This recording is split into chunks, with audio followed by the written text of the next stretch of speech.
बऱ्याच वेळेला तुमच्याकडनं अशी कमेंट भेटते मला, की तू तुझ्या गावाच्या, समाजाच्या विरुद्ध कसा वागतोस, कसा बोलतोस.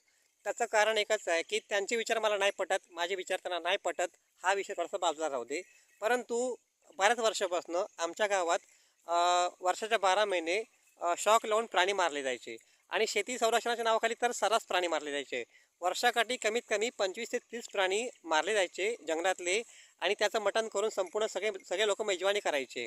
आता झाला विषय असा की अंदाजे 6 वर्षापूर्वी आमच्या गावात असा शॉक लावून एक गावा अडकला शॉकमध्ये. गावा म्हणजे जंगली रेडा अडकला आणि त्या गावा रेडा जो अडकला होता तो काही खाऊ शकत नाही लोक.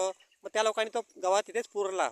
आता पुरल्यावरती हे प्रकरण माझ्यामुळे पुढे आलं आणि तेव्हापासून आमच्या गावात कोण शॉक लावत नाही आणि सगळ्या लोकांच्या आता गोची झालेली आहेत.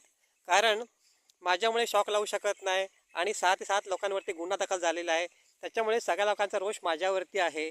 आता माझं काम मी पूर्ण निष्ठेने आणि श्रद्धेने करतो, यात माझा काय दोष आहे. तुम्हाला जर शेती संरक्षण करायचं आहे यासाठी तुमच्याकडे भरपूर ऑप्शन आहेत, पण त्यासाठी जंगलातल्या प्राण्यांची हत्या करणं हे योग्य नाही असं मला तरी वाटतं. त्याच्यामुळे त्यांचा मला विरोध आहे आणि त्यांना मी विरोध करणार जोपर्यंत ते असं वागणार तोपर्यंत.